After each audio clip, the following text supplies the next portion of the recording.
하나님 말씀 보시겠습니다. 마태복음 6장 33절 말씀. 마태복음 6장 33절 말씀. 네, 한 목소리로 같이 한번 읽겠습니다. 시작. 너희는 먼저 그의 나라와 그의 의를 구하라. 그리하면 이 모든 것을 너희에게 더하시리라. 아멘. 할렐루야. 오늘은 에덴 동산의 영성의 시간, 네 번째 시간을 가져보려고 합니다. 하나님의 나라는 관점 안에서 미처 앞에서 다루지 못한 아쉬운 부분이 있어서 좀 하나님의 나라는 관점 안에 다시 한 번 더 에덴 동산의 영성의 첫 번째 시간을 좀 돌아가는 시간을, 비슷한 시간을 갖고 하나님의 나라라는 그런 관점 안에서 잠시 한번 에덴 동산의 영성에 숨어있는 하나님의 나라 비밀은 무엇인가 한번 살펴보려고 합니다. 자, 창조 이전의 영의 세계에서부터 많이 강조했었어요. 하나님이 계시는데 성삼위 하나님, 삼일체 하나님, 이 하나님이 홀로 계실 때죠. 홀로 계실 때, 창조 이전의 영의 세계에 홀로 계실 때 하나님이 가지는 거룩한 비전은 무엇이었냐는 거예요. 하나님만이 갖고 있는 꿈은 무엇이었을까? 즉 하나님의 설계, 하나님은 무엇을 꿈꾸고 계시고 무엇을 이루기를 원하시고 계실까라는 그 하나님의 거룩한 설계, 그 꿈, 하나님의 비전을 살펴봤죠. 그래서 오직 한 가지라고 그랬죠. 자, 우리 한번 다 같이 말씀 읽어볼 때 시편 103편 19절 말씀을 한 목소리로 같이 한번 읽어보겠습니다. 시작. 여호와께서 그 보좌를 하늘에 세우시고 그 정권으로 만유를 통치하시도다. 아멘. 자, 하나님이 홀로 계시는데 홀로 계신 하나님께서 지금 꿈을 꾸고 계십니다. 비전을 갖고 계십니다. 그 꿈과 비전, 주님의 거룩한 설계는 뭐냐? 하나님은 모든 만유에 무엇으로 때 정권으로라고 그랬어요. 이건 이제 개역 성경입니다. 지금 바뀌어진 개역 개정은 왕국이라고 했어요. 이거는 개역 개정이 잘 해석했다고 생각해요. 정권이라는 말은 우리가 이해하기가 쉽지 않아요. 근데 왕국 그럼 이해하기 쉬워요. 근데 세번역 성경은 더 나아가 그의 나라라고 해석이 됐어요. 제일 쉽게 해석된 게 그의 나라. 한마디로 간단히면 하나님은 창조 이전의 영에서부터 어떤 꿈을 갖고 계시냐? 내가 반드시 내 나라, 하나님의 나라를 이루어야 되겠다라는 꿈을 갖고 계셨던 거예요. 하나님의 거룩한 비전이죠. 그러니까 홀로 계실 때부터 주님은 만유에, 그렇습니다. 그 만유에, 모든 만유에 하나님은 내 나라, 하나님 나라를 만들어야 되겠다는 꿈을 갖고 있다는 겁니다. 근데 그 하나님의 나라라는 원어의 그 왕국이라는 정권이라는 왕국, 말쿠트라는 원어요. 제가 한번 그림을 그려보겠습니다. 말쿠트, 이게 말쿠트가 맞네요. 말쿠트. 이게 말쿠트라는 원어인데 이 말쿠트라는 원어는 지금 왕국, 하나님 나라 명사로 쓰여진 부분이에요. 근데 이것은 말라크라는 원어에서 파생되어진 겁니다.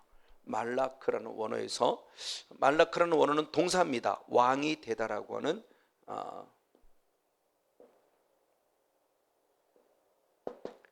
말라크인데 말라크 이것도 보겠습니다. 이게 제가 모음을 잘못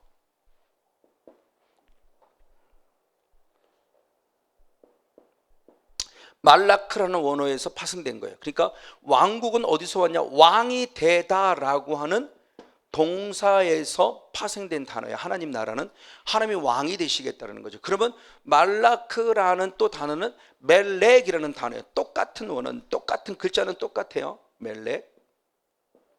근데 모음이 다릅니다. 멜렉은 말대로 왕의 왕, 우리가 잘 알고 있는 아비멜렉 할 때 그 멜렉이에요. 그러니까 말쿠트라는 왕국, 즉 하나님의 나라는 어떤 뜻을 가지고 있냐? 하나님 스스로가 왕이 되시겠다는 거죠. 그래서 하나님 스스로가 내가 왕이 돼서 모든 걸 내 마음대로 통치하겠다, 내 마음대로 다스리겠다는 거죠. 쉽게 보면 저는 이제 이 말씀을 연구해 보면서 탁 하고 스치고 들어가는 생각이 그런 생각이었어요. 아이가 소꿉장난을 하죠. 그렇죠? 아이가 소꿉장난하면서 모래 위에 소꿉장난할 때 자기 나라, 자기 마음대로 자기 나라를 만들죠. 봐서 만들어요. 그리고 또 새가 되면 다 허물어 버려요. 또 자기가 만들고. 그러니까 자기 마음껏 가지고 있는 모든 기량을 다해서 이것저것을 만들어다가 또 마음에 안 들어 흔들어 버리는 것처럼 하나님께서 결국 우리가 이 땅에 아무도 없어요. 오직 삼위일체 하나님만 계시는 거예요. 성삼위 하나님만 계시는데 그 하나님의 마음은 뭐냐? 내 나라를 만들어야 되겠다. 내 나라를 만드는 것은 내가 누구다? 왕이다. 내가 왕이 되어서 내 마음껏 내 나라를 만들겠다는 이런 꿈, 이런 비전을 갖고 계신 분이 하나님이셨어요. 그리고 만들어낸 게 잘 알고 있는 천지창조죠. 창세기 1장 1절에 태초에 하나님이 천지를 창조해서는 그 천지 만물을 실제적인 창조를 통해서 하나님은 완벽한 하나님의 나라를 이루신다는 겁니다. 하나님이 왕이 돼서 하나님이 완벽하게 당신 마음대로 다스리겠다는 거죠. 그 대표적인 단어를 저는 다니엘서 5장의 말씀을 보면 다니엘서 5장 21절 한 절 말씀 보겠습니다. 다니엘서 5장 21절 같이 한번 읽겠습니다. 시작. 인생 중에서 쫓겨나서 그 마음이 들짐승의 마음과 같았고 또 들나귀와 함께 거하며 또 소처럼 풀을 먹으며 그 몸이 하늘 이슬에 젖었으며 지극히 높으신 하나님이 인간 나라를 다스리시며 자기의 뜻대로 누구든지 그 이후에 세우시는 줄을 알기까지 이르게 되었었나이다. 아멘. 느부갓네살 왕이 하나님께서 다스려가면서 그가 가장 비참한 인생길을 걸어갔다가 하나님의 절대적 주권을 인정하면서 다시 한번 세워간다는 것을 약속한 그 말씀했을 때 중요한 말씀한 게 하나님이 어디를 다스린다? 인간 나라. 근데 다니엘서에 쓰는 것은 이방 나라, 이방. 그 4장에서는 이방 나라라고 표현했고 느헤미야 9장에서는 이스라엘이라고 표현했어요. 그러니까 하나님은 하나님을 잘 믿는 하나님의 백성들, 하나님의 민족만 다스리심이 아니라 하나님은 왕이시기 때문에 이 지구의 왕이고 온 우주 만물의 왕이시기 때문에 당신 마음대로 지금 다 다스려가고 있다는 거예요. 때가 되어 빅뱅 되는 모습이 있을 거예요. 우주끼리 뭔가 별끼리 꽝 부딪히는 분도 있을 거예요. 그 한 부분 속에 다 다스려가고 있다는 걸 이제는 제가 믿어지는 거예요. 영의 세계보다 더 절대적으로 믿어지는 거예요. 그래서 몇 번 한번 예를 들었죠. 2017년도에 전쟁 난다고 난리가 났었어요. 그때 2018년도에 확 바뀌어버렸어요. 김정은이. 그렇죠. 우리는 전쟁 일어나지 않게 하옵소서라고 나름대로 저도 나라와 민족을 기도하지만 예전 같으면 전쟁 일어나지 않게 하옵소서라고 절대적 기도했어요. 근데 이제는 아니에요. 왜? 다윗도 고백하죠. 전쟁은 하나님께 속했어요. 하나님이 해야만 하면 해야 돼요. 그러니까 일어나지 않게 한다고 안 이루어지는 게 아니고 일어나게 해달라고 해서 이루어지는 게 아니라 하나님의 뜻대로 맡기는 거고 나는 지금 이 시간에 믿음의 신앙, 믿음을 지켜야죠. 그런 부분 속에 이제는 믿어지는 은혜가 되니까 어떤 상황이 와도 이제 두렵지 않다라는 거예요. 제 개인적인 사역도 마찬가지고요. 그래서 가는 길 속에 주춤거리는 시간은 있고 잠깐 힘들고 어려운 시간이 있을 수 있지만 그것 때문에 막 좌절하고 낭망치 않아요. 왜? 하나님의 나라가 내 안에 이루어졌으니까. 이제 이 사실이 믿어지니까. 이제 하나님이 다스려간다는 걸 믿어지니까. 그래서 다윗도 고백할 때 뭐라고 고백합니까? 내가 사망의 음침한 골짜기를 다닐지라도 해를 두려워하지 전혀 않는다. 왜? 주께서 지팡이와 막대기로 나를 안위하신다, 다스린다는 걸 믿고 있잖아요. 사망의 음침한 골짜기 두렵지 않아요. 늘 믿음은 주님께 나를 푸른 초장과 실만한 물가로 인도하실 걸 믿고 있어요. 그럴 때 지금 당장 내 눈에 보이는 현실의 사망의 음침한 골짜기 그것 때문에 좌절하고 낭망치 아니한다는 거예요. 그리고 내 앞에 있는 구름기둥, 내 앞에 있는 불기둥, 내 앞에 있는 지팡이, 내 앞에 있는 막대기가 나를 안위하심을 확실히 믿으니까. 맞아, 이 신앙이에요. 이제 이 신앙이 되니까 제가 그래서 고난노를 대하는 데서가 달라졌다는 얘기를 수없이 많이 말씀을 드리죠. 이 하나님의 절대적 주권입니다. 맞습니다. 이런 하나님의 절대적 주권에 의한 주님의 왕이 되는 이 모습이 있을 때 이 하나님의 나라의 대표, 이 하나님의 나라의 대표적인 케이스를 창세기 1장 1절에 6이라는 세계 창조할 때 저는 무엇으로 보여줬다고 그러냐? 에덴 동산을 통해서 하나님 나라의 대표적인 모델을 보여주었다는 말씀을 수없이 그랬어요. 그래서 에덴 동산을 단순히 육적인 차원이 아니라 영적인 차원에서 보니까 이 땅에 이루어진 에덴 동산은 결국 뭐냐? 앞으로 있어야 될 새하늘과 새 땅을 예표하는 모습이라고 그랬죠. 자, 계시록 21장 1절 2절 말씀을 봅니다. 요한계시록 21장 1절 2절 말씀. 역시 같이 봅니다. 시작. 또 내가 새 하늘과 새 땅을 보니 아멘. 처음 하늘과 처음 땅이 없어졌고 바다도 다시 있지 않더라. 할렐루야. 또 내가 범에 거룩한 성 새 예루살렘이 하나님께로부터 하늘에서 내려오니 그 예비한 것이 신부가 남편을 위해 단장한 것 같더라. 아멘. 그러니까 앞으로 실제적으로 새 하늘 그리고 새 땅이 어디에서 내려온다? 하늘에서. 그럼 이 새 하늘과 새 땅은 원래는 영의 세계는 하나님의 나라죠. 하늘에 있는 창조전의 영의 세부터 창조 이전에 있던 하나님의 나라인데 때가 되어 이것이 내려올 때 이제는 이 땅에 있던 에덴동산, 육의 눈에 보이는 에덴 동산의 모습은 사라져 버리고 실제적인 하나님의 나라가 진짜 임한다. 그걸 예표하는 모습을 저는 에덴 동산으로 본 거예요. 그러니까 에덴 동산이 그냥 만들어진 것이 아니라 이미 하늘에 있는 영의 세계, 하나님의 나라의 좋은 한 모델을 우리들에게 실제로 보여주면서 에덴 동산에서 하나님의 나라를 누리라는 거죠. 이게 내 나라다. 내가 너를 축복하며 내가 너에게 권세를 주었으니 너는 여기서 생육하고 번성하고 충만한 성령 충만한 삶을 살고 그리고 정복하고 다스리고 지키는 삶을 살라라고 하는 아주 중요한 축복과 사명을 주신 거죠. 저는 그것을 보는 맞습니다. 이게 실제라는 거예요. 그러면 새하늘과 새 땅이 미래 사건이냐? 아니요. 주님은 이스라엘을 통해서 이미 새하늘과 새 땅을 만드시기를 이사야 선지자를 통해서 말씀하셨어요. 자, 한번 이사야 65장 한번 17절 말씀. 이사야 65장 한번 17절 한 절 말씀을 같이 한번 보겠습니다. 시작. 내가 보라 내가 새 하늘과 새 땅을 창조하나니 이전 것은 기억되거나 마음에 생각나지 아니할 것이다. 아멘. 주님이 새 하늘과 새 땅을 무엇하신다고 그래요? 창조하신다고 그래요. 이게 뭐냐는 거죠. 자, 이 말만 들으면 애매해요. 그 앞뒤의 문맥을 보면 결국 뭐냐? 너희들을 앞으로 바벨론의 포로에서 내가 해방시켜서 너희들에게 내가 약속한 새하늘과 새 땅을 주겠다는 미래 비전의 제시예요. 그러니까 하나님께서 이스라엘 민족을 단순히 육신의 모습인 이스라엘 민족의 개념이 아니라 이스라엘 민족을 무엇으로 만들길 원한다? 새하늘과 새 땅으로 만들길 원한다는 하나님의 거룩한 비전이 지금 이사야 선지자를 통해서 우리들에게 심어주고 있는 거죠. 그럼 이제는 영으로 우리가 영적 이스라엘이에요. 영적으로 아브라함의 후손이 이제 우리들이 영적 이스라엘이에요. 그럼 내 안에 내가 살고 있는 나의 삶 자체가, 내가 신앙사는 교회가, 내가 살고 있는 가정이, 여러분이 살고 있는 그 현장이 주님의 의도는 뭐냐? 내가 반드시 너에게 새하늘과 새 땅을 창조하겠다는 거죠. 하나님의 거룩한 비전이에요. 저는 이 말씀이 다시 보면서 너무너무 감사했어요. 예전에 쉽게 이 말씀 이해하지 못했어요. 새하늘과 새 땅을 왜? 앞으로 올 새하늘과 새 땅의 개념으로만 봤으니까. 근데 하나님은 미래적인 새하늘과 새 땅의 개념만이 아니라 현재적 하나님의 나라를 누리길 원하고 계신다. 현재적 하나님의 나라를 누리길 원하신다는 말씀이 이해가 되면서 하나님은 이스라엘을 통해서 새하늘과 새 땅이 이루어지길 원하고 있구나. 그러니까 이 영원한 새하늘과 새 땅의 모습을 지금 에덴 동산으로 보여줬는데 에덴이 깨져버렸잖아요. 그러니까 다시 이스라엘 민족을 통해서 또 보여주길 원한다는 거죠. 그럼 이스라엘 민족만 아니요. 66장에는 열방을 얘기합니다. 자, 이사야 66장의 말씀을 봅니다. 18절, 21절, 22절 연이 한번 읽겠습니다.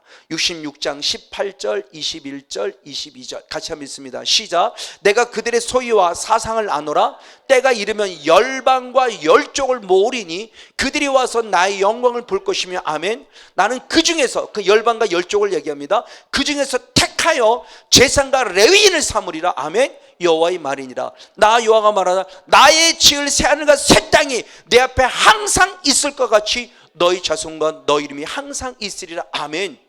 이제는 열방을 향해서 주님 말씀하는 거예요. 열방 중에서 내가 누구를 삼으리라? 나의 제사장, 나의 레위 족속. 그러니까 이스라엘 민족만이 아니라는 거죠.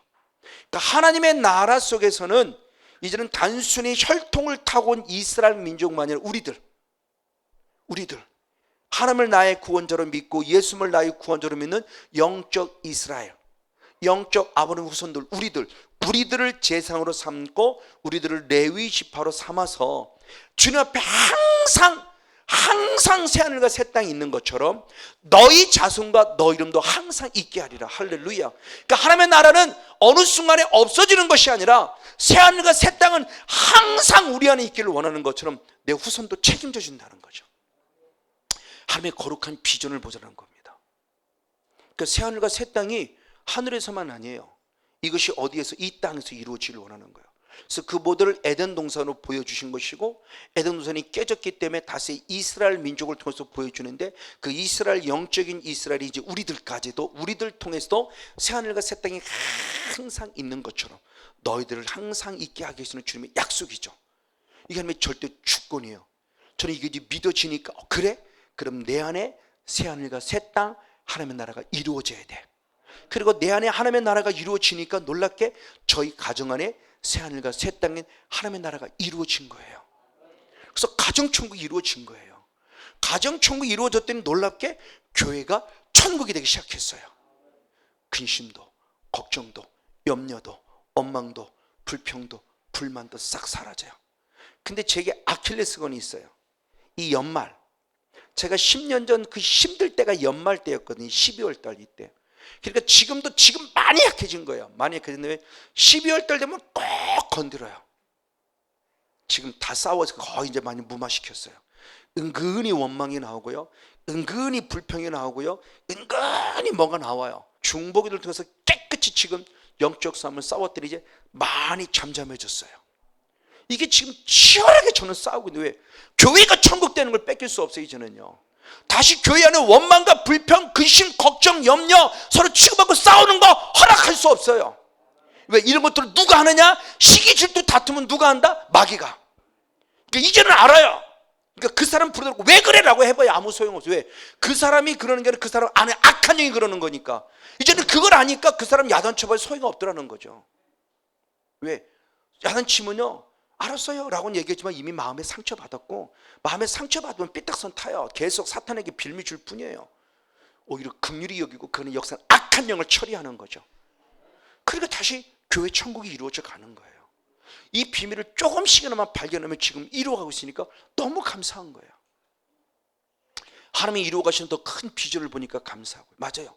지금 그 부분 속에서 주님이 새하늘과 새 땅에 대한 개념이 우리에게 적용시켜짐에 대한 부분의 모습을 말씀해 주고 있습니다. 맞습니다. 자, 이와 같이 영의 세계였던 하나님의 나라는 실제로 이 땅에 임한다는 겁니다. 그걸 주님은 히브리서 11장 3절에 그렇게 표현했습니다. 히브리서 11장 3절의 말씀, 현대인 성경 같이 해보겠습니다. 믿음으로 모든 세계가 하나님의 말씀으로 지어진 줄 우리가 아나니 보이는 것은 나타난 것으로 말미암아 된 것이 아니다. 자, 이 모든 만물은 하나님께서 말씀으로 창조하셨어요.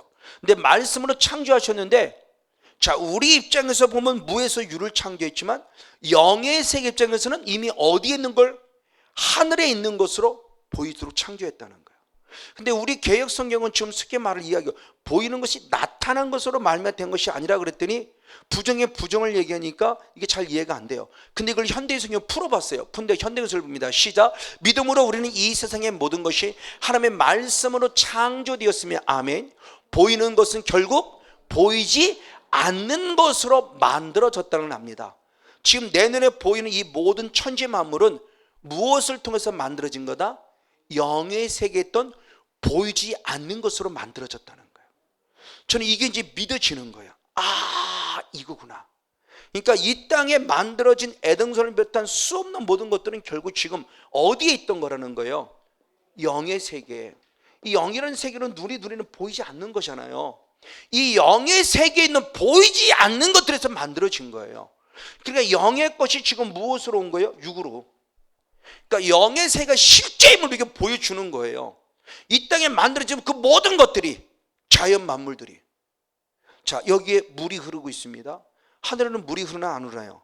생수의 강이 흐르고 있어요.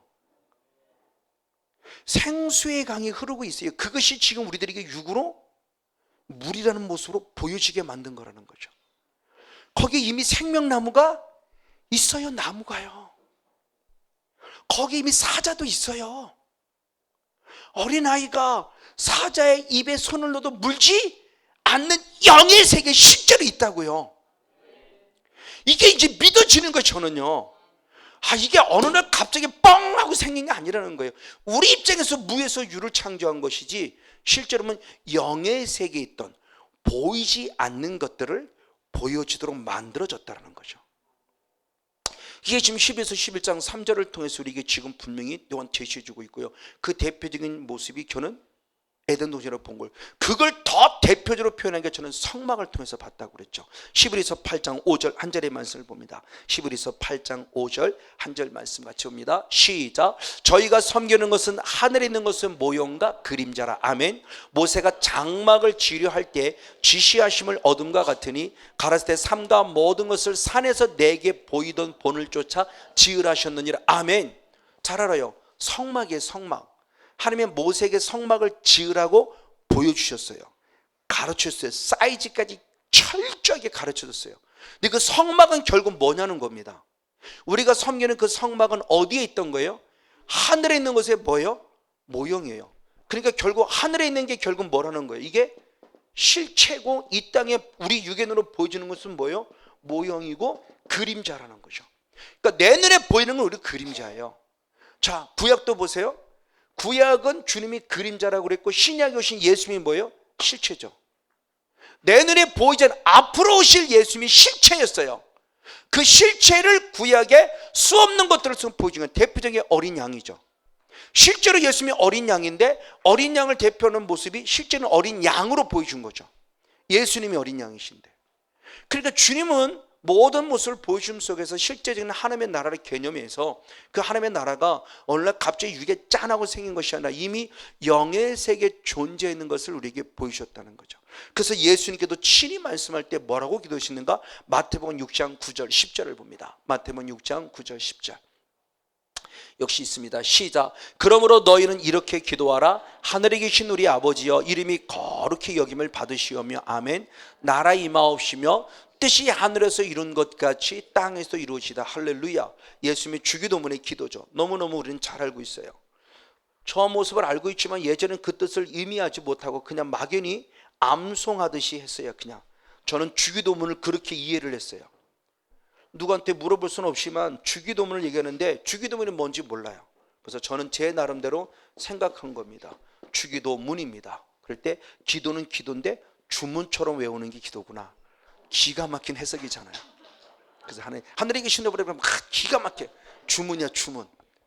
근데 나중에 알고 보니까 그게 아니더만 주님께서 가르쳐준 기도문이더라고요. 이렇게 안 가르치면 어리석어요.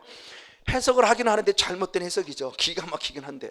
그러니까 저는 주문처럼 외웠었어요. 그러니까 별 의미를 모르고 주기도문을 했던 거예요. 주님이 가르치는 기도인데 맨날 그러면서 기도가 안 되면 주기도문을 해요. 그래 놓고는 난 주기도문이 무슨 뜻인지 모르고 했어요. 근데 주기도문을 영에서 알고 보니까 너무 간단해요. 가장 먼저는 하나님은, 예수님은 하늘을 향한 기도와 그것이 어디를 향한 기도? 땅을 향한 기도인데 먼저 하늘을 향한 기도를 했어요. 하늘에 계신 우리 아버지여, 그 이름이 거룩히 여김을 받으시며 뜻이 참 나라가 아버지가 이름이 영을 받고 하나님의 나라가 뭘 임했던 것처럼 뜻이 어디에서? 하늘에서 이루어진 것처럼 이 뜻이 땅에서도. 그러니까 아버지가 이름을 받고 나라가 영광을 얻는 이 거룩한 뜻이 어디에서 이루어지를 원한다? 땅에서. 그러니까 하나님, 예수님이 기도 가운데 이미 모든 것은 어디에서 먼저 이루어지는 것이다? 하늘에서. 그리고 때가 때 어디에서 이루어지는 것이다? 땅에서. 그러니까 반드시 여기서 먼저 이루어지면 이 땅에도 이루어지를 원합니다. 그러면서 일용할 양식을 주옵시고 우리가 우리에게 죄진 자를 사준 것이 우리 죄를 사주십시오. 우리 시험에 들게 하지 마시고 다만 악에서 구하옵소서. 대개 나라와 권세와 영광이 누구께? 아버지께. 다시 첫 번째 기도로 돌아가죠. 이 과정은 이제 남의 삶을 얘기하는 거고 하나님의 나라가 이루어진 삶. 자, 이 모습이요. 그러니까 예수님 스스로도 철저하게 영의 세가 실제이며 영의 실제는 하나님의 나라 이루어진 것이 어디서 이루어지를 원한다? 이 땅에서. 그래서 우리는 땅에서 이루어진 것들을 보면서 단순히 육을 육으로 보지 말고 육을 무엇으로 봐라? 영으로 보라는 겁니다. 아, 하나님이 행하셨군요. 아, 이거 지금 악한 영이 그러는 거네. 그러니까 육을 단순히 육으로만 보고 끝나면 안 돼요. 그러니까 육으로 보아서 보암직하고 먹음직스럽고 지혜를 먹고 탐스러운 사탄의 역사에 미혹되는 거예요. 우리는 아무리 보암직스럽고 아무리 먹음직스럽고 아무리 죄를 만큼 탐스러워도 우리는 영인 말씀을 기억해야 돼요. 그런 말씀은 뭐예요? 먹지 마라, 먹으면 정령. 그렇죠? 이것만 기억하면 안 먹죠. 근데 이 말씀을 싹 잊어버리고 보암직하고 먹음직스러운 것만 보다가 결국 죄를 범하는 거예요. 그러니까 육의 세계의 모습에 벌어지는 모든 것들이 철저히 영에서 하나님께서 뭘 말씀하고 사탄은 어떻게 하는 걸 빨리빨리 분별하는 거예요. 그 육을 육으로만 끝나지 말고, 그러니까 너무너무 중요한 말씀이죠. 그걸 또 다른 모습으로 표현한 분의 모습이 누구냐? 사도 바울이에요. 사도 바울은 그걸 그렇게 표현했어요. 로마서 1장 20절 말씀을 봅니다. 로마서 1장 20절 한 절 말씀을 같이 보겠습니다. 시작. 창세로부터 그의 보이지 않는 것들 곧 그의 영원하신 능력과 신성이 그 만드신 만물에 분명히 보여 알게 되나니 그러므로 저희가 핑계치 못할지니라. 아멘. 즉 이 땅에 만들어진 모든 만물들, 이 모든 것들은 하늘에 계신 하나님 아버지의 무엇이? 능력과 신성. 그러니까 영이신 하나님의 모든 이 만물을 통해서 하나님의 능력과 하나님의 거룩한 신성을 보게 될 때 아무도 하나님을 부인치 못하리라. 할렐루야. 그러니까 나중에는 나 하나님 몰라서라고 핑계할 수 없다는 거예요. 이제는 불신자, 나 하나님 몰라서 아무리 핑계도 할 수, 왜? 이미 주님은 로마서 1장 20절에 말씀을 딱 박아놨어요. 그럼 하나님은 그렇게 하시겠죠. 로마서 1장 20절의 근거에 너는 지옥 땅땅땅 때리면 난 지옥이 왜? 아무도 핑계치 못한다고 그랬어요. 그러니까 조금만 영이 예민한 사람은 모든 만물들을 보면서 하나님을 보는 거죠. 그래서 저는 아직 그런 경험이 없지만 흔히들 은혜 받으면서 그런 경험하죠. 은혜가 충만히 받은 사람은 산에만 가도 이 나뭇잎이 움직이는 걸 뭐로 느낀다? 하나님을 찬양한다고 그러잖아요. 나뭇잎의 그 소리 하나, 바람에 흔들리는 그 소리 하나하나마다 하나님을 찬양한다는 거예요. 그럼 바람의 움직임도 역시 하나님을 찬양하는 소리겠죠. 그게 들릴 정도로 한다면 정말 대단한 거라고 생각해요. 저는 아직 거기까지 못 간 거죠. 그러니까 모든 만물들이 지금 하나님의 신성, 하나님의 능력이 보여주고 있는 거예요. 근데 누가 부인할 거예요? 그때 그 삶을 몰랐습니다? 이미 늦었어요. 그럼에도 불구하고 주님이 보여줬음에도 하나님을 모른다? 당연히 지옥 백성이 되는 거죠. 그러니까 누구도 핑계치 못해요. 그러니까 영이 예민하다는 게 무슨 환상 이런 개념의 영이 예민하는 게 아니라 늘 하나님을 인격적으로 만날 수 있는 영이 열려 있어서 하나님을 늘 인격적으로 만나는 영혼이 되라는 거죠. 그러면 범사가 감사할 수 있어요. 정말 하나님을 인정하고 그분의 통치를 받을 수 있어요. 그 거룩한 모습을 지금 말하고 있는 모습 맞습니다. 그 대표적인 모습이 아까 얘기했던 창세기 1장 28절의 에덴 동산이면서 축복을 주죠. 창세기 1장 28절 한번 더 보겠습니다. 하나님 나라 대표적인 모델이죠. 너무 잘하는 말씀이시다. 하나님이 그들에게 복을 주시며 그들에게 이르시되 생육하고 번사하고 땅에 충만하라. 땅을 정복하라. 바다의 고기와 공중의 새와 땅에 움직이는 모든 생물을 다스리라 하시니라. 아멘.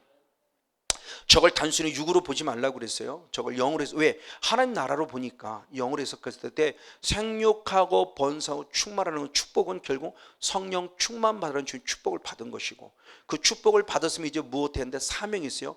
정복해야 되고 다스려야 되고 2장 15절의 말씀에 하나 더 추가됐으니 지키는 영성. 지난주의 말씀에 깊이 우리가 원어를 통해서 살펴보면서 아주 구체적으로 한번 살펴봤어요. 정말 이게 우리 돼야 돼요. 맞아, 성령 충만 받다가 다가 아닌 거죠. 성령 충만 받아서 이제부터 정복의 영성, 그리고 다스림의 영성, 그리고 지키는 영성으로 나가야 돼요. 믿음을 지켜야 돼요. 그 사도 바울은 디모데후서 4장 7절 말씀이 뭐라고 말씀하니까 내가 믿음의 선한 싸움을 싸우고 나의 달려갈 길을 다 달려갔고 믿음을 지켰다고 그랬어요. 그러니까 사도 바울이 결국은 믿음을 지킨 거예요. 왜? 8절 말씀에 무엇 때문에? 면류관 때문에. 구원에 이르는 신앙을 지키기 위해서 그 면류관 때문에 믿음을 지켰다는 거예요. 천국 가기 위해서 믿음을 지켰다는 거예요. 그래서 구원 얻은 자는 구원에 이르려는 영성을 수없이 강조했던 사람 중에 한 사람이고, 날마다 잘하는 신앙에 간다는 사실을 수없이 강조했던 사람이 한 사람이에요. 근데 우리는 대부분 안타깝지만 다 어린아이 신앙에 머물러 있어요. 어린아이 신앙에, 목사님을 비롯한 모든 분들의 모습이 어린아이 신앙에 머물러 있으니까 사탄에 납치되기가 딱 좋은 거죠. 그 사탄에 다 납치되면 어디로 가겠어요? 사탄을 납치해서 어디 끌고 가겠어요? 다 지옥 끌고 가는 거죠. 그러니까 영적인 모습을 조금 더 우리가 다른 방법, 다른 방향으로 보면서 조금 더 단순히 육신에 고침받고 악한 영을 떠나보내서 문제 해결에 초점을 맞추지 마시고 그 과정이 필요하지만 천국에 초점을 맞추라는 거죠. 하나님의 나라. 내가 하나님의 나라는 죽어서 가기 전에 지금 내가 살아있을 지금 누려야 될 하나님의 나라다. 그걸 찾는 자가 진정한 구원의 백성이라는 거예요. 바로 그 모습을 지금 말씀해 주고 있는 건데 맞습니다. 그러면서 이 하나님의 나라를 하나님께서 아담과 하와에 맡겼듯이 이제는 주님 뭐냐? 하나님께서 이제 우리들에게 그 영성의 모습을 그대로 유산으로 물려줬으니 누가복음 22장 29절 누가복음 22장 29절 한 절 말씀을 같이 한번 읽겠습니다. 같이 한번 읽습니다. 시작. 내 아버지께서 나라를 내게 맡기신 것 같이 너에게 맡긴다. 아멘. 자, 하나님께서 아담과 하와에게 맡겼는데 아담과 하와는 정복을 당하고 다스림을 더 지킴을 더 뺏겨버렸어요. 그래서 다시 하나님의 나라를 이제 누구에게 맡겼냐? 예수님께 맡기신 거죠. 예수님께 맡기셨는데 예수님이 십자가 지시면서 이제는 그 나라를 누구한테 맡긴다? 우리. 그래서 제자들에게 맡기면서 우리들에게 맡기면서 관리를 잘 하라는 거죠. 뺏기지 말고 맡긴다는 얘기는 결국은 언젠가 다시 찾는다는 거죠. 그래서 예수님도 고린도전서 15장 24절의 말씀에 보면 다시 하나님의 나라를 하나님께 무엇한대요? 바친다고 그러잖아요. 예수님마저 하나님의 나라를 다시 바쳐요. 그럼 우리도 하나님을 다시 찾을 때 바쳐야 돼요. 맡겼다는 것은 언젠가 다시 찾겠다는 거예요. 그 찾는다는 것이 결국 영원한 천국 들어가는 거죠. 하나님이 주신 것 잘 관리해서 지금 내가 하나님의 나라 갑니다. 하나님의 나라를 맡긴 걸 다시 바치는 거죠. 그러니까 그 모습을 통해서 우리들에게 정말 중요한 영성을 가르쳐 주는 거죠. 이 하나님의 나라 맞습니다. 그러면서 이 하나님의 나라가 결국 무엇을 말하냐? 이 하나님의 나라의 권위는 결국 어디냐? 하나님으로부터 온 것이고 하나님께 예수님께 전이시킨 거고 예수는 우리들에게 전이시켰으며 그러면 하나님의 나라는 너로 끝남이 아니라 계속적으로 하나님의 나라가 이루어져야 된다는 거죠. 내 후손을 통해서. 그러니까 나를 통해서 나를 통해 내 아들과 딸 손자, 손녀, 그럼 그들도 또 손자, 손녀, 그들도 손자, 손녀, 영원한 다시 오실 재림의 예수님. 그래서 히브리서 9장 28절 말씀에 다시 이제는 구원을 이루려고 오시는 예수님이 재림의 예수님인데 그 예수님께 다시 온전히 드릴 때까지 우리는 영성의 모습이 지속돼야 돼요. 그러니까 예수 믿는 사람을 우리가 계속 배출해내야 되는 거죠. 그 전도가 어려우면 애기라도 많이 나라는 거예요. 어쨌든 바로 지금 그 모습입니다. 주님께서 분명히 맡겨주셨던 하나님의 나라의 권세에 대한 권위의 모습이 한순간이나 지속적으로 계속 이어질 것을 말씀하고 있는 모습입니다. 맞습니다. 자, 그런데 이 하나님의 나라가 중요한 부분이 뭐냐면 그 하나님의 나라가 우리에게 맡겨졌다고 했을 때 죽어서 가는 하나님의 나라, 우리가 살아있을 때 맡겨졌다는 거예요. 자, 그 말씀이 마가복음 9장 1절의 말씀을 통해서 봅니다. 마가복음 9장 1절. 하나님의 나라는 개념에 대한 모습을 확실히 예수님이 못 박으셨습니다. 같이 한번 읽습니다. 시작. 또 저에게 이르시되 내가 진실로 너에게 이르노니 여기 섰는 사람 중에 죽기 전에 하나님의 나라가 권능으로 임하는 걸 볼 자들이 있느니라. 아멘. 언제 하나님의 나라가 임하느냐? 죽기 전에예요. 죽기 전에. 내가 살아있을 때, 그러니까 내가 생명은 저와 여러분, 그러니까 지금 이 순간에 하나님의 나라가 이루어지를 원한다는 거예요. 근데 저는 모든 거의 대부분이 죽어서만 가는 거예요. 자, 이 말씀 분명히 있어요. 마가복음 9장 1절. 누가복음 9장에 말도 똑같은 말씀의 모습이 있죠. 죽기 전에 하나님의 나라를 볼 적이 있는데 이 말씀이 있어요. 그럼 목사가 한두 번 읽었겠습니까? 근데 이 말씀이 레마가 되지 않은 거예요. 왜? 내 의식 속에서는 항상 뭐만 있냐? 죽어서 가는 하나님의 나라만 있으니까. 그러니까 이 말씀이 있어도 안 보이는 거죠. 근데 영의 세계가 열리고 보니까 어느 순간 이 말씀이 레마가 되는 그렇지. 죽기 전에. 왜? 하도 저는 배울 때 좋은 교회를 만났어요. 제가 국민학 개념 때부터 교회란 걸 나갔는데 좋은 목사님, 좋은 교회를 만났어요. 맨날 물어봅니다. 매주마다. 항상 물어봐요. 그럼 이제 초등학교 1학년 때 뭐를 안 해요? 형들이 드니까 드는 거지 그냥. 그럼 뭘 물어보느냐? 목사님 목사님대로 물어보고 전사님 물어보고 부장은 부장대로 물어보고 선생님 물어보는데 맨날 죽으면 천국 갈 자신 있는 사람. 그러니까 맨날 손만 들은 거예요. 뭔지도 모르고. 그때는 뭔지도 모르고 형이 드니까 나도 드는 거지 뭐. 죽으면 천국 갈 자신 있다. 맨날 내 의식 속에 언제 항상 뭐만 있냐? 죽으면 가는 거야 천국은. 이 의식을 가지고 있는 거예요. 이러고 신학생이 됐고 이러고 전사가 됐고 고등학교 때부터 성경 읽어봤어도 전혀 이런 말씀이 레마화되지 않은 거죠. 근데 영서를 읽어보니까 이거 지식으로는 알아요. 왜? 목사님한테 한두 번 배웠습니까? 많은 사람 현재 이루어질 하나님의 나라거든요. 근데 놀랍게 이렇게 얘기를 또 잘 깨닫지 못하는 사람 아직도 있어요. 성목사가 뭘 얘기하는지를 몰라요. 안 들리는 거죠. 근데 확실히 이제는 아는 거예요. 죽어서는 하나면 당연히 가야 되지만 그 죽어서 가는 영원한 하나님의 나라 가려면 현실, 지금 현재 내가 하나님의 나라를 누리지 않으면 불가능해요. 그러니까 여기가 지옥 같으니까 다 뭐예요? 하나님 나라 간다고 뭐예요? 자살하죠. 그럼 자살하면 100% 지옥이죠. 근데 요새는 자살한다는 말도 지옥 간다는 소리 하지 말라고 그래요. 왜? 왜? 의사가 그런데요. 의사가 그러는데 자살도 우울증 병이 하나이래. 그 병에 의해서 죽는 거니까 그런 천국 갔다 그런 지옥 간다는 소리 하지 말라는 거예요. 왜 의사 말은 그렇게 잘 들어요? 왜 하나님 말씀은 안 듣고요? 왜 성경은 안 보고요? 목사가 의사 말은 왜 이렇게 100% 잘 들어요? 왜 하나님 말씀 안 듣고요? 그래도 그 사람들이 마음 아플 거 아니냐고. 그래서 그 사람한테 가서 지옥 갔다고 얘기하나요? 죽은 사람한테 당신 나한테 지옥 갔습니다라고 얘기하나요? 그 얘기는 참 못하죠. 그러니까 부모는 예수 잘 믿으시라고 권면을 예수 잘 믿도록 권면하고 이겨서 그 아픔을 승화하도록 가르치는 거죠. 자살하는 사람을 정죄하는 게 아니에요. 그러니까 이 말씀이 동성애도 똑같아요. 우리 동성애자를 우리가 정죄하는 게 아니에요. 동성애 자체가 잘못됐다는 거지. 우리는 동성애자는 긍휼히 여겨야죠, 당연히. 자살은 또 마찬가지죠. 아프지만. 그러나 자살은 분명히 얘기를 해요. 이건 잘못된 거라고. 대표적인 가룟 유다 아니에요? 가룟 유다가 왜 자살했습니까? 누구한테 사로잡혀 자살했어요? 사탄에게. 그래서 예수님은 그를 누구라고 그랬어요? 요한복음 7장에 멸망의 자식이라고 그랬어요. 근데 왜 자살을 왜 승화시켜도 자살을 기가 막히게 포장해 갖고 의사들이 그러는데 말하며 의사를 얘기하냐고요.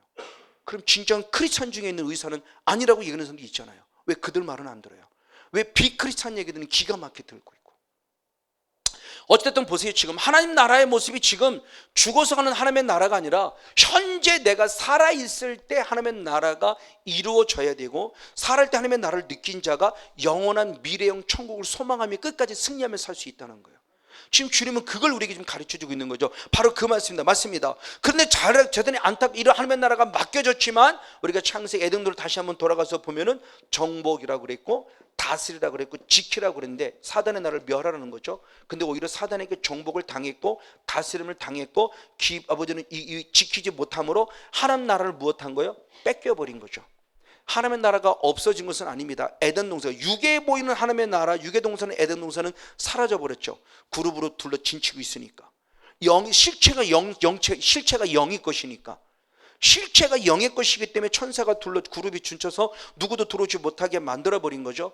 없어진 건 아니에요. 그죠? 육의 눈으로 볼 때는 없어진 거죠. 그러나 내 입장에서는 하나님 나라에서 떨어져 나와 뺏겼죠. 그래서 어디로 들어왔냐? 이따가 지금 누구의 나라입니까? 사탄의 나라로 떨어져 버린 거죠. 이게 멸망받은 영혼이죠.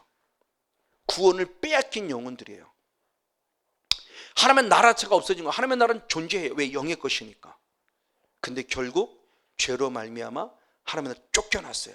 그리고 사탄의 나라 들어와서는 저주의 삶을 살아야 돼요. 그 창세기 3장 16절, 17절, 18절, 19절, 20절, 21절, 22절 말씀 계속 그 말씀이 나오면서 우리는 땅에서 남자와 여자는 잉태의 수고, 출산의 수고, 남자는 이 땅을 갈아엎어서 처자식을 먹여 살려야 될 이마에 땀이 멈추지 않는 수고를 해야만 하는 삶의 저주를 받은 거죠. 그래서 이 땅에 다시 한번 저주의 모습을 통해서 결국 우리는 하나님의 나라를 빼앗겨버리고 만 겁니다. 그래서 창세기 3장 23절 24절을 그렇게 표현했습니다. 창세기 3장 23절 24절을 봅니다. 같이 한번 보겠습니다. 시작. 여호와 하나님이 에덴 동산에서 그 사람을 내어보내어 그의 근본된 토지를 갈게 하시니라. 이같이 하나님이 그 사람을 쫓아내시고 에덴 동산 동편에 그룹들과 두루 도는 화영검을 두어 생명나무의 길을 지키게 하셨다. 아멘. 죄된 모습은 다시 들어올 수 없어요. 그래서 아무나 함부로 들어올 수 없는 하나님의 나라를 만들어버린 거죠.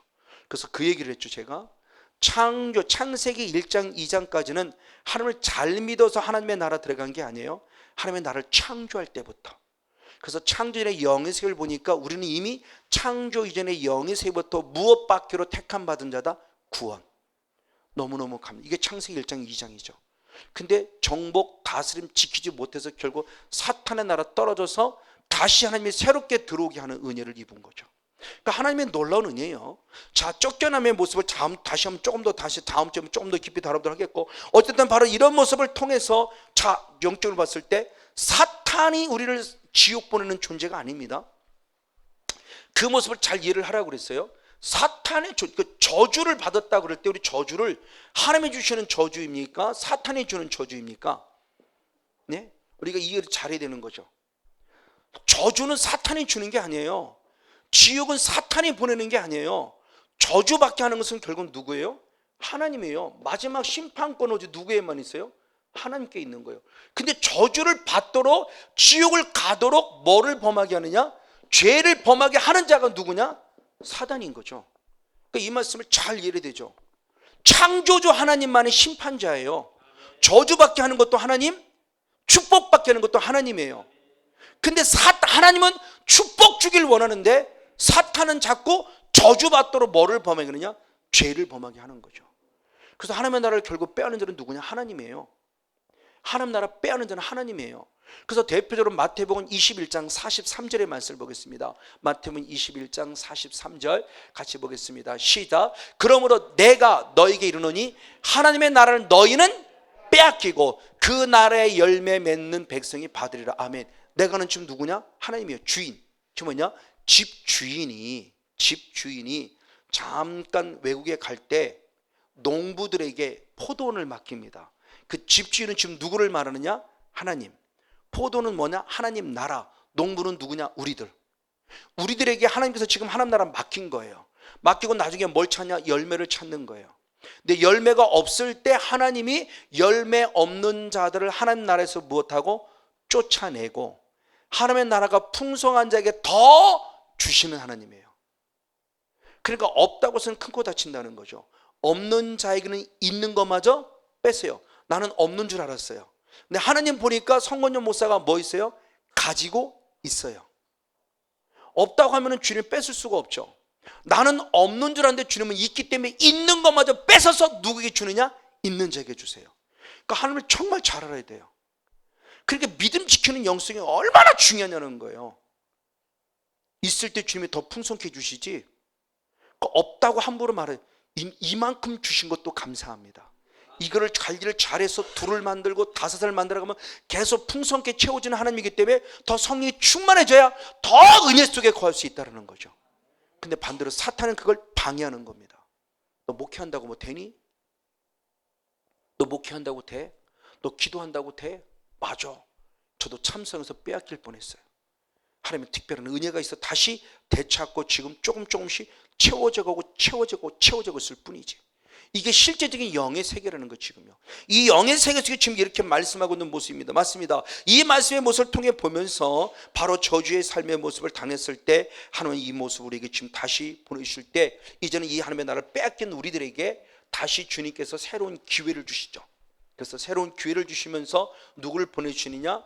예수 그리스도를 보내어 주십니다. 그래서 그는 이 땅에 무엇을 해오냐? 누가복음 4장 41절 말씀을 보겠습니다. 누가복음 4장 43절 말씀을 보겠습니다. 누가복음 4장 43절. 네, 같이 한번 읽겠습니다. 시작. 예수께서 이르시되 내가 다른 동네에서도 하나님의 나라 복음을 전하여 하리니 나는 이 일로 보내심을 입었노라. 아멘. 예수 그리스도는 지금 이 땅에 무엇을 이오셨냐? 하나님의 나라. 그러니까 하나님의 관심도 하나님의 나라, 성령님의 관심도 하나님의 나라. 하나님의 나라를 우리에게 전해주려고 예수님이 친히 오셨음에 대한 모습을 보여줍니다. 그런데 이 하나님의 나라의 복음이 누구에게 전해졌냐는 거예요. 자, 주님은 분명히 말씀하셨어요. 누가복음 19장 한번 10절 말씀을 봅니다. 누가복음 19장 10절 한 절 말씀을 같이 보겠습니다. 시작. 인자에 온 것은 무엇이다? 잃어버린 자를 찾아 구원하려 함이라. 아멘. 누구다? 잃어버린 자. 자, 예수님이 제자들을 파송하시면서 너희는 아무한테나 가지 마라. 이방인에게도 가지 마라. 누구한테 가느냐? 잃어버린 자를 찾아가 그들 다시 무엇하라? 구원하라예요. 자, 이 말씀을 잘 이해해야 돼요. 근데 우리는 잃어버린 자로 해석이 되어져 있기 때문에 전통적으로 오래전부터 목사님을 통해서 했지만 잠깐 신앙생활하다 멈춘 정도로, 잠깐 삼천포로 빠진 사람 정도로, 이렇게 우리 글 자체가 잃어버린 자라고 했기 때문에 길 잃어버린 자 이 정도로만 생각하고 있단 말이에요. 그러니까 심각하게 별로 생각하지 않아요. 그러니까 이게 히브리적 사고와 한국 사고의 차이예요. 언어의 차이예요. 그러니까 늘 지금 계속 보면 우리는 분명히 히브리적 사고를 갖고 성경을 봐야 돼요. 히브리인들의 사고, 이게 그거 하나님의 사고예요. 하나님의 사고는 말하시는 분으로 끝나잖아요. 하나님은 말한 걸 반드시 무엇해요? 이루세요. 성취시키는 하나님이에요. 그럼 우리도 똑같아요. 믿음이라는 부분의 모습이 추상적 단어로서 그냥 막연히 말로 믿습니다가 아니라 믿음의 사람은 반드시 내 믿음을 보여줘야 된다는 거예요. 그게 행함이 있는 믿음이죠. 이게 히브리인들의 기본적인 사고예요. 근데 헬라적 사고는 이것을 잘 말하지 않아요. 우리 흔히 말하는 믿음이라는 부분의 모습이 마음으로 믿으면 돼, 입으로 신하면 돼, 이거로만 끝나요. 그러나 사도 바울은 히브리인으로서, 사도 바울이 말하던 히브리인으로서 마음으로 믿고 입으로 신다고 했을 때 그것이 입이라는 차원이 단순히 내 입이 차원이 아니라 결국 그것이 내 마음, 내 삶, 내 삶에서 이루어지는 결국 말씀을 이루어내는 삶을 말하고 있는 부분인데, 문자 자체로만 보니까, 그래서 성경을 볼 때 문자 자체로 봐야 될 부분도 분명히 있지만 대부분의 모습은 결국 행간을 읽어야 돼요. 그 말씀이 갖는 의미를 찾아야 되고요. 그러니까 이런 부분들 속에서 어찌됐든 지금 하나님 예수님께서 잃어버린 자를 찾으라고 하는데, 그 잃어버린이라는 원어가 뭐냐면 아폴림이라는 원어인데, 이 아폴림이라는 원어는 어디에 써 있는 거냐? 자, 요한복음 10장 한번 10절 말씀을 보겠습니다. 요한복음 10장 10절 한 절 말씀을 갖춥니다. 시작. 도적이 오는 것은 도적질하고 죽이고 멸망시키는 뿐이야. 저기까지 보겠습니다. 다 도적, 이 사탄을 얘기하죠. 지금 사탄이 온 것은 우리에게 도적질하고 그 다음에 죽이고 그 다음에 세 번째가 뭐죠? 멸망. 그러니까 한꺼번에 죽이지 않아요. 사탄을 서서히 죽이는 거예요. 도둑질해서 이거 성회 때 많이 강조한 거죠. 우리 거 뺏어가기 시작해서 뺏어가면서 지치게 만들어. 그래서 죽인다는 것은 말씀과 기도에 전무하지 못하게 해요. 말씀이 들리지 않고 기도하지 못해서 결국 죽이는, 이게 진짜 우리의 의미는, 사전적 의미는 죽음이 끝이죠. 우리는 멸망보다는 죽음이 끝이에요. 멸망은 뭐가 없어졌다는 개념의 모습이에요.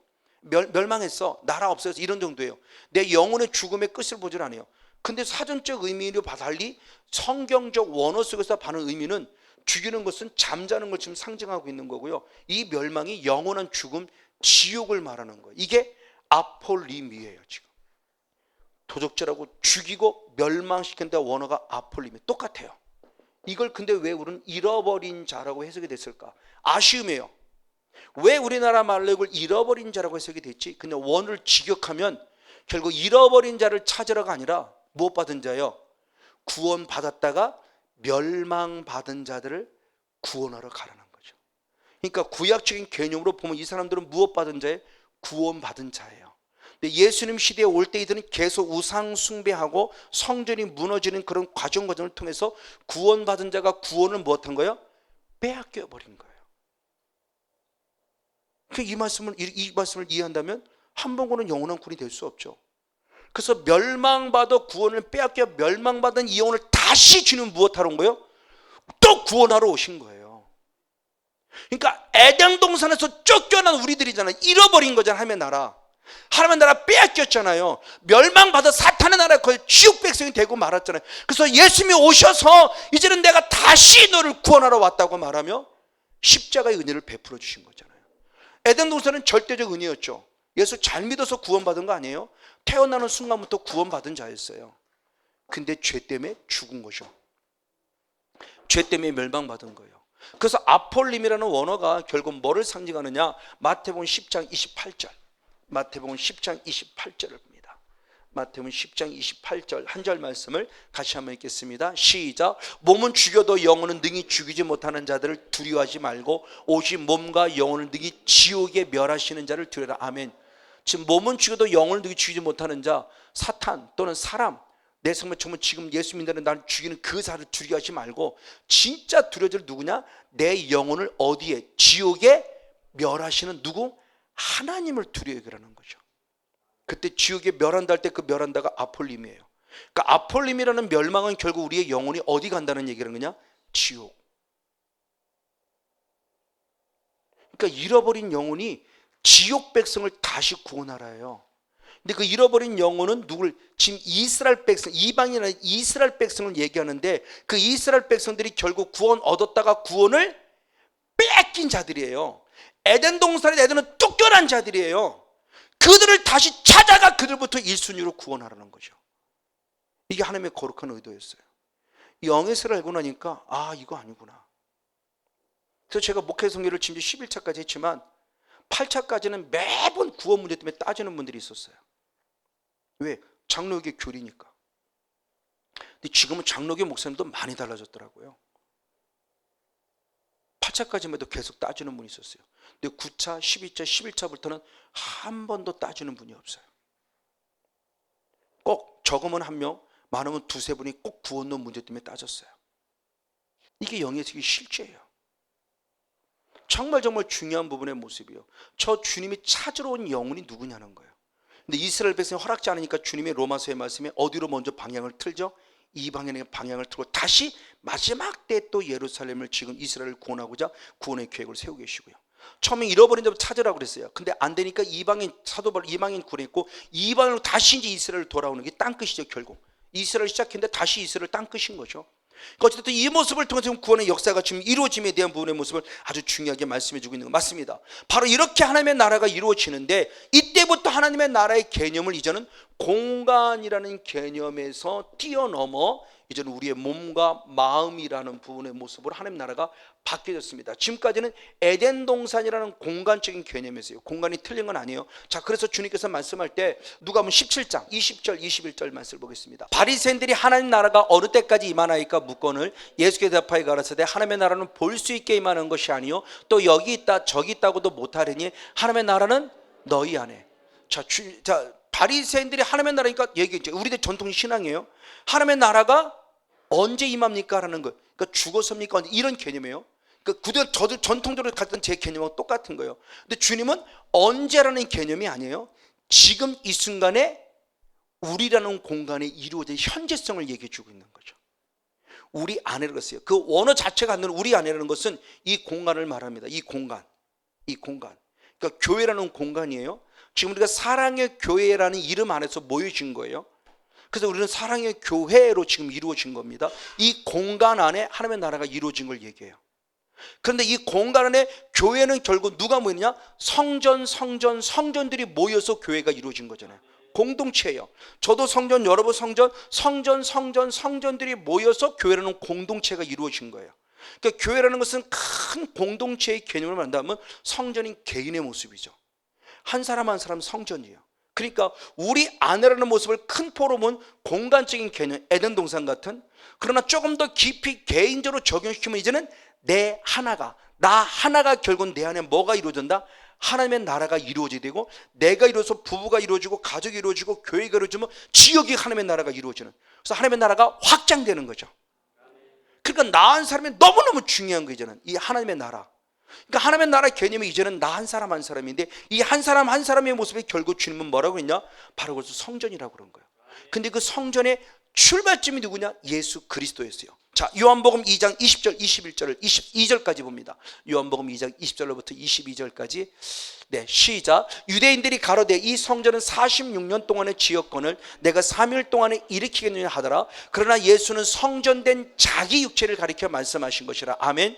죽은 자 가운데 살아나신 후에야 제들이 이 말씀을 하신 것을 기억하고 성경과 및 예수의 하신 말씀을 믿었더라. 아멘. 그래서 성전의 개념을 다음 주에 좀 더 깊이 한번 다뤄보겠습니다. 자, 그 개념을 다음 주에 좀 다루도록 하겠고, 어찌됐든 이제는 에덴 동산의 모습을 통해서 공간적인 개념의 죄 때문에 빼앗겼다가 예수님이 오시면서는 공간적인 개념이지만 그 안에 성전이라는 개인 한 사람 한 사람 개인을 통한 이루어지는 하나님의 나라를 표현하고 있다. 그런데 이 성전의 개념을 이제 예수 그리스도가 친히 완전히 바꿔놨어요. 지금까지는 건물의 개념이었죠. 예수님이 오시기 전까지는. 근데 헤롯 성전을 통해서, 헤롯 성전이 결국 약 한 80년 가까이 정도 성전이 지어졌는데, 지금 예수님 당시만 해도 46년째예요. 지금 46년째. AD 참 BC 20년부터 시작해서 AD 64년 정도, 64년, 63년, 62년 여러 번 오는데 62년, 60년, 64년을 보니까 거의 한 60년, 20년 하면은 거의 80년 이상을 지어진 거예요. 새로 성전이. 그다가 70년 때 디도 장군을 통해서 무너져 버리죠. 이게 확실히 무너져 버리죠. 그러니까 그 중간에 있는 입장입니다. 지금 예수님이 생존해 계실 때니까. 예수님이 돌아가시고 나서 완공이 됐으니까. 자, 46년 동안 지어졌다는 개념이에요. 건물. 근데 주님은 완전히 바꿔놨습니다. 이걸 주님이 며칠 만에 3일 만에 짓겠다. 허물어질 것이다. 3일 만에 짓겠다는 3일 만에 짓는다는 것은 결국 뭐냐? 당신이 죽었다가 무엇하심으로 부활하심으로 이랬을 때 당신의 몸이 곧 무엇임을 성전임을 얘기하는 거죠. 3일 만에 짓겠다는 것은. 그러니까 주님이 이제 성전의 개념을 완전히 확 바꿔버린 거예요. 그래서 제가 자꾸 이것을 성전이라고 말하지 않고 제가 예배 초소를 찾는다고 말하는 게 바로 그거예요.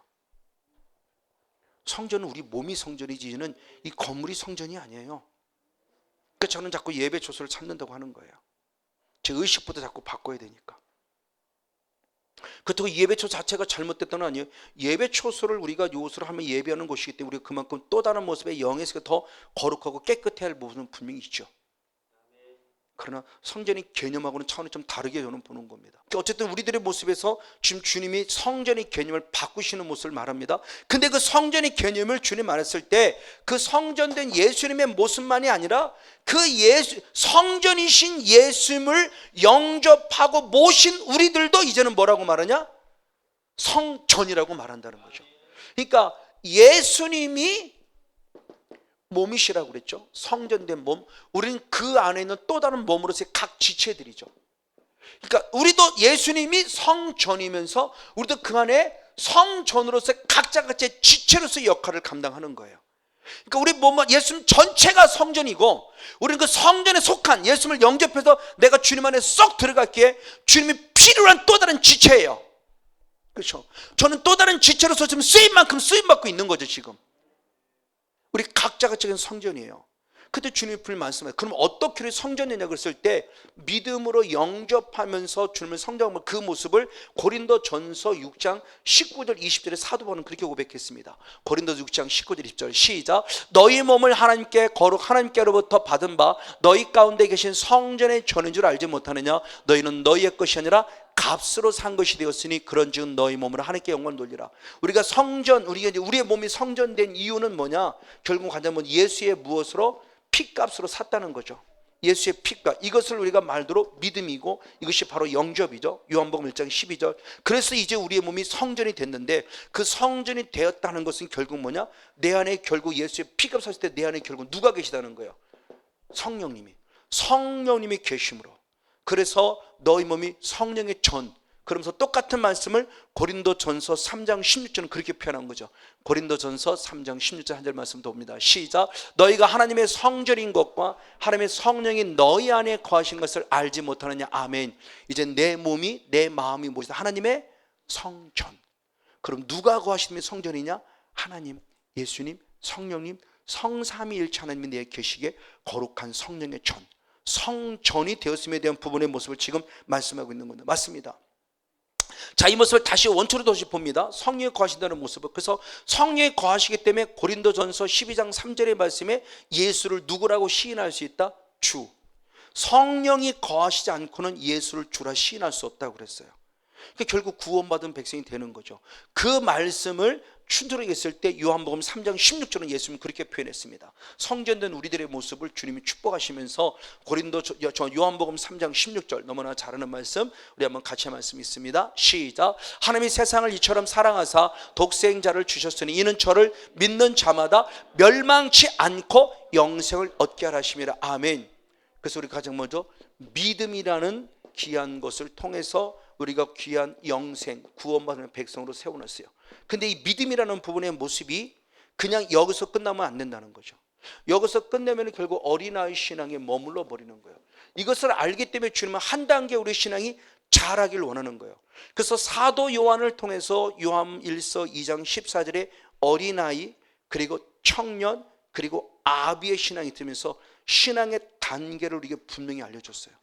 그러니까 우리의 신앙이 예수님을 나의 구원자로 믿음으로 응애하고 태어난 구원받은 백성이 되었어요. 그러나 영적으로는 어린아이예요. 그러니까 예수님은 어린아이 신앙에 머무르면 한 단계 더 자라길 원한 거죠. 그 자라길 원하는 신앙의 모습을 다시 한번 요한일서 2장 14절 마지막 부분의 모습을 보겠습니다. 요한일서 2장 14절 마지막 한번 청년들아 보겠습니다. 시작. 청년들아 내가 너희에게 쓴 것은 너희가 강하고 하나님의 말씀이 너희 속에 거하시고 너희가 흉악한 자를 이겼다는 거예요. 자, 어린아이 하나님을 아버지로 알아요. 그런 반면에 청년의 신앙은 강하고 담대해요. 하나님의 씨가 내 안에 있어요. 말씀의 씨가 내 안에 있어서 결국 뭐냐? 흉악한 자 이기는 영적 싸움의 승리자로 만들었어요. 영적 싸움의 승리자. 그리고 하나님을 누구로 알아야 돼요? 아버지. 하나님이 참 아비의 신앙이 있어요. 아비의 신앙을 하나님을 누구로 아느냐? 창조주 하나님으로 알아요. 하나님을 단순히 아버지로 아는 것과 창조하는 신앙은 천차만별입니다. 이 신앙이 하나님을 경외하는 신앙이 되는 거예요. 그 두렵고 떨림의 신앙이 되는 거예요. 이 신앙은 두렵고 떨림이 없어요. 까딱 잘못하면 오만방자할 수 있어요. 그냥 그런 버릇없는 손자가 할아버지 상투 혼자고 그런 거 똑같은 거예요. 할아버지 하고 놀자고. 그때는 그건 이쁘지. 그렇죠? 애기니까 이뻐요. 그래 이뻐요. 하나님의 사랑은 이뻐요. 이쁜데 하나님은 이쁜데 반면에 사탄은 타켓이란 말이에요. 어린아이니까 납치해가기 딱 좋다고요. 그러니까 계속 실수를 범하게요. 성경에서 말씀하는 죄라고는 하마르티아의 개념으로 잘한 대로 뭐예요? 미스테이크, 실수잖아요. 그럼 실수를 범하게 하는 건 누구예요? 사탄이 자꾸 우리에게 실수를, 이게 죄전의 죄. 하마르티라는 원어 자체가 실수의 개념이에요. 그래도 그렇죠. 이게 버르장머리도 한두 번이지. 그렇죠. 계속 할아버지 상투 붙잡고 늘어지면 요놈아 그랬다가 나중에 요놈의 새끼 그러면 이제 회초리 맞는 거지 이제. 한두 번이지 흔드는 것도. 그러면 안 돼. 질서를 알려주고 예의를 알려주는데 계속 할아버지하고 놀자고? 아니요. 또 한두 살 때지. 3, 4살 때고. 그 10살 넘고 20살 때도 그래요? 그러면 아니죠. 요놈은 그랬다가 회초리 맞는 거지. 그러니까 하나님도 똑같아요 지금 우리들이. 근데 결국 그걸 누가 하느냐? 영으로 보니까 사단이 버릇없게 만들고 사단에 대해 영성을 자라지 못하게 만들고 있기 때문에 하나님은 빨리 자라라는 거예요. 그래서 사탄도 우리의 신앙을, 우리의 영성을 더럽고 추한 영성을 자라게 만들어 죽이잖아요. 욕심이 잉태한 즉 죄를 낳고 죄가 장성해서 사망을 낳아요. 하나님도 알기 때문에 어린아이 신앙에서 청년의 신앙으로 자라야 되고 청년의 신앙에서 아비의 신앙으로 자라라는 거예요. 아직도 맨날 어린아이처럼 맨날 땡깡이나 부리고 목사님 때문에 삐졌다고 팍팍 삐지거나 하고. 목사님 때문에 삐졌나요? 여러분은 사탄이 지금 여러분을 삐지게 하고 있는 거예요. 그걸 보라는 겁니다. 제 말은 그걸 빨리 분별해내라는 거예요. 목사님 때문에 삐졌다고 그러지 마시고요. 권사님 때문에 삐졌다고 그러지 마시고요. 교회가 여기밖에 없어. 아니 어디든지 있죠. 교회가 여기밖에 없습니까? 생명 있는 곳에 찾아가면 누가 뭐라 하겠어요. 삐져가지고 나오면 사탄의 존재가 더 좋은 교회로 가게 할까요? 결국 그렇지 않아요. 그러니까 영이란 걸 알면. 그래서 저는 윤석천 목사님이 옛날에 이 은혜 받기 전에 있을 때 은혜 받으면 꼭 그런 소리예요. 상처 주는 사람 상처받는 사람이 더 나쁘다고 그래서 저는 그 말에 상처를 받았어요. 상처받는 사람이 더 억울하지 뭘 상처받는 사람이 왜 더 나쁘냐고. 영을 보고 보니까 상처받는 사람이 더 나빴던 거예요. 자기 손해였던 거죠. 왜 상처 줄 사람은 전혀 의도가 없었어요. 상처 내게 말하는데 그 사람은 전혀 내게 나쁜 의도를 갖고 말한 게 있는데 내 스스로 상처받은 거예요. 괜히. 흔히 말하는 오해라는 부분을 통해서. 그러니까 나만 죽어나는 거예요. 괜히 그것 때문에 저 사람이 어떻게 나한테 그럴 수 있어 그러고 괜히 그 사람 미워하게 만들고. 그러니까 사탄이 기가 막히게 지금 일하고 있더니 부부시간에도 자꾸 상처받게 만들고 오해하게 만들고 목회자 성도 간에 자꾸 상처받고 오해하게 만들고. 한번 생각 딱 우리 목사는 그럴 목사면 딱 생각 바꾸면 금방 이겨나가는데 맞아 내가 그럴 줄 알았어 우리 목사 내가 그럼 한번 얽혀보세요. 그럼 계속 그 생각에 뺏겨버리지. 자기 손해예요. 그 사탄의 역사가 지금 어떻게 되어지는 모습을 보는데 이래서 주님이 우리의 신앙을 자라게 만들었을 때 한 말씀이 있어요. 그 말씀이 뭐냐? 마태복음 11장 12절입니다. 그냥 단순히 요한복음 3장 16절만 말씀한 것이 아니라 마태복음 11장 12절에 그렇게 표현했습니다. 시작. 세례 요한의 때부터 지금까지 천국은 침노를 당하나니 침노는 자가 빼앗느니라. 아멘. 자, 지금까지는 믿음으로 그냥 천국이었어요. 구원. 믿음으로. 근데 갑자기 마태복음 11장 12절의 말씀에 세례 요한의 때라고 말씀하면서 세례 요한의 때부터 언제까지? 지금까지라고 말하며 지금까지는 뭐다? 천국 이제 뭐의 것, 누구의 것이다? 침노하는 자. 자, 이 말씀이 저도 예전에는 이해가 잘 안 됐어요. 그리고 지금도 너무 해석이 너무 지금 주석들을 보면 너무 어려워. 뭐 중간태로 해석을 하고 무슨 뭐 능동태로 해석을 하고 뭐 수동태로 해석하면서 해석이 너무 어려워요. 지금 뭐 주석 다루는 거 보면 저 말씀 해석하는 거 보면 너무 어려워요. 그러니까 읽을 때는 아는 것 같은데 뒤돌아서 보면 또 생각이 안 나. 아, 천국은 침노한 적에 뭘 얘기하고자 하는 건지 생각이 안 나. 근데 제가 영어로 깨닫고 저거 지금 예수님이 뭘 말씀하고자 하는지 깨달아지는 거죠. 그냥 간단해요. 천국은 결국 뭐냐? 끝까지 싸워서 들어가는 자가 들어간다는 거죠. 그러니까 어린아이 신앙의 요한복음 3장 16절만 말씀한 것이 아니라 마태복음 11장 12절을 통해서 이제부터니라고 하면 지금까지는 세례요한 때부터 지금까지 계속이라고 말하며 이제부터는 천국은 뭐냐? 침노해야 돼. 결국 뭐냐? 영적 싸움을 상징하고 있는 거죠. 그걸 표현한 게 누가복음 13장 23절 24절입니다. 그래서 한 번 더 주님 스스로 주석을 답니다. 누가복음 13장 23절 24절 역시 있습니다. 시작. 혹이 여짜오되 주여 구원 얻는 자가 적으니까 저에게 이르시되 좁은 문 들어가길 힘쓰라. 내가 너에게 이르노니 좁은 문 들어가길 구하여도 못하는 자가 많으리라. 아멘. 보충 설명하는 겁니다. 자, 좁은 문, 천국이 좁은 문이라고 그랬어요. 그러면서 주님 말씀은 제자들이 물을 때 많아요, 적어요? 제가 쉽게 말하면 구원받은 자가 많습니까, 적습니까 물어봅니다. 근데 주님은 적다 많다라고 직접 말하진 않아요. 그러면서 주님 볼 말씀은요, 좁은 문 들어가려면 무엇하라? 힘써야 한다고 그래요. 힘쓰라.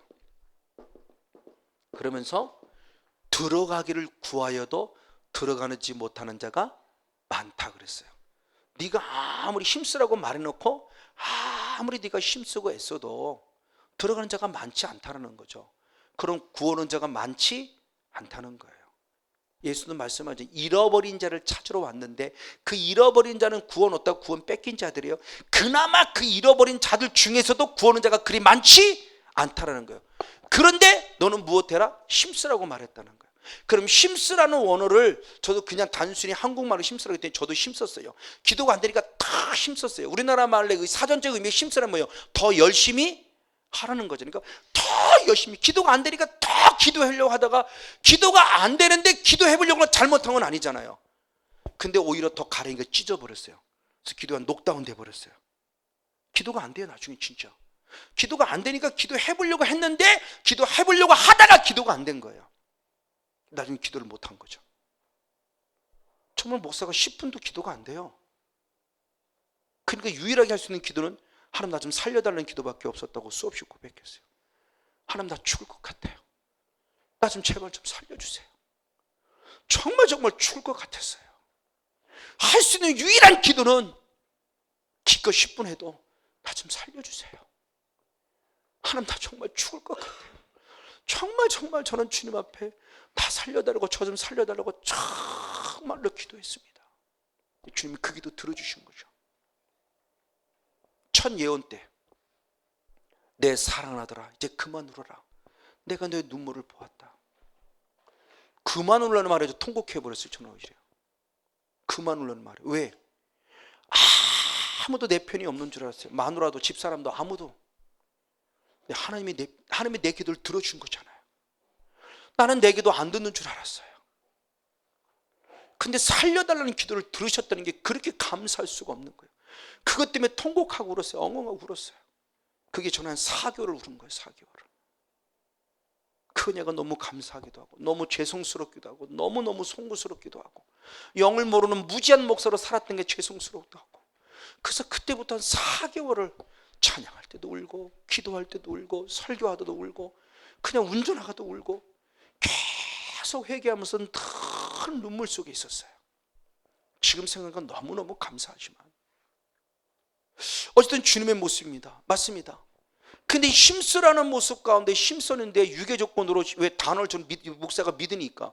근데 영의 세계를 알고 나중에 원어를 공부해 보니까 이게 아닌 거예요. 그러니까 이게 아쉬운 거예요. 아까 얘기했듯이 잃어버린 양도 아쉽듯이 힘쓰라도 아쉬워요. 왜? 이 원어가 아고니조마이에요. 아고니조마인데 이 아고니조마이가 어디에 쓰이느냐? 디모데전서 6장 한번 12절 말씀을 봅니다. 디모데전서 6장 12절 대표적인 말씀 시작. 믿음의 선한 싸움을 싸워라. 그러면서 그래야 영생을 무엇할 수 있다? 취할 수 있다. 이를 위해 네가 부르심 받았다면 디모데를 지금 얘기하는 거예요. 영생을 취하라는 거예요. 구원을 얻었다로 끝내면 또 영생을 또 취하라고 그러네. 아니 구원 얻은 건 공짜로 얻은 건데 또 취하라고 해서 내가 또 붙잡아 능동태형이잖아요. 이것도 뭐야 그랬더니 결국 영적 삶을 구원을 취하라는 것 개념은 결국 뺏기지 말고 꽉 지키라는 개념으로 본 거죠. 이거구나. 근데 이것이 그냥 지키려면 그냥이 아니라 영적 싸움을 무엇 한다? 싸워야 한다는 거죠. 근데 싸운다는 이 원어가 똑같이 아고니조마예요. 그러면 왜 사도 바울이 말할 때 아고니조마는 다 싸우라고 해석했는데 왜 예수님이 말하는 것을 왜 힘쓰라고 해석됐어? 이게 아쉬운 거지 해석이. 그럼 이때도 똑같이 예수님 말도 좁은 문 들어가려면 믿음의 선한 싸움을 싸워라 이렇게 해석이 됐다면 지금 우리 신앙이 달라졌을 거예요. 결국 천국문은 싸워야 되는 거구나. 그러니까 어린아이 신앙에 머무르지 말고 청년의 신앙에서 철저히 싸워야만 한다는 거구나. 이걸 제가 뒤늦게 아는 거죠. 이은이 그것도 한참 지나서 알았으니까 원어라는 걸 연구해 보면서.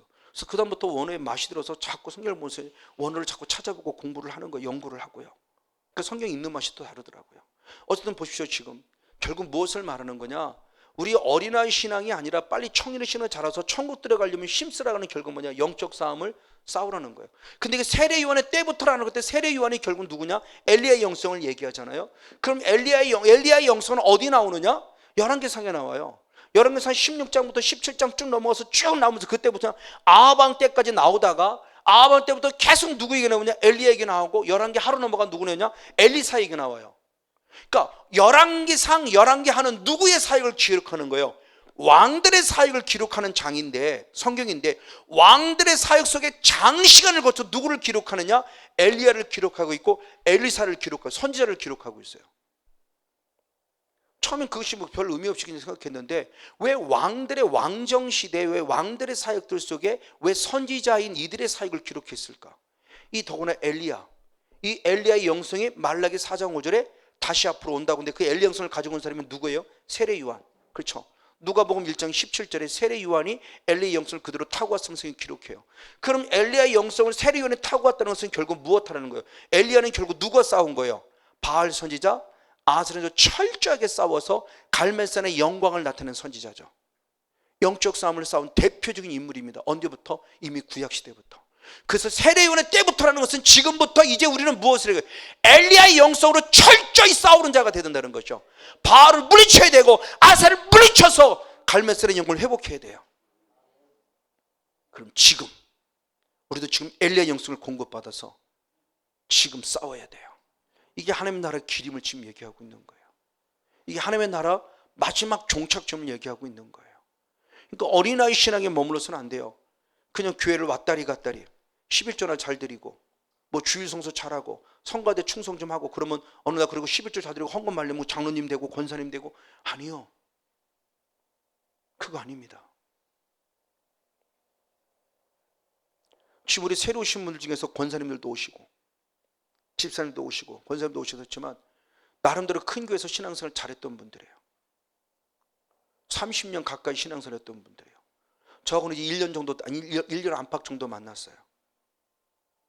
권사님이지만 나이는 드셨지만 성경의 지식이 웬만한 목사님 빠삭할 정도로 대단해요. 근데 그 권사님이 얘기입니다. 나는 그동안 어린아이 신앙으로 자랐어요. 30년 넘게 신앙생활 했어도 영적 싸움에 관한 부분을 모르고 그러니까 남편이 밉고 자녀들이 밉고 그래 이기려니까 남편이 그런 게 아니라 남편 안에 악한 영이 그런 거고 자녀가 그런 게 자녀는 악한 영이 그런 거고 그 영적 싸움을 싸웠더니 남편이 바뀌고 자녀가 바뀌는 거 이게 실제네? 영이가 진짜네? 확실히 믿음 안에 서서 얼마나 고맙고 감사한지 몰라요. 저에게 위로를 해주시고 붙여준 저는 그분들이죠. 집사님 역시 마찬가지고요. 전사님 역시 마찬가지고요. 너무너무 감사해 지금요. 정말 이전에 말 그대로 행복한 목회예요. 새벽 혼자 또는 둘 저하고 한 권사님 한 분. 지금은 그분들이 다 오셔서 가까이 계시기 때문에 새벽을 다 싸워주시고 너무너무 귀하고 감사하죠. 그러니까 영의 세계가 실제라는 걸 제 스스로 지금 경험하고 체험하면서 말을 통해서만 아니라 그 실제가 누려지고 경험되지니까 얼마나 감사한지. 그래서 결국은 청년의 신앙으로까지 자라고 있고 이제 아비의 신앙으로 자라려고 애쓰고 있는 거죠. 그 아비의 신앙까지 되면 더더욱 영적 삶을 쌓으면 되고요. 하나님의 형상이 회복되기까지.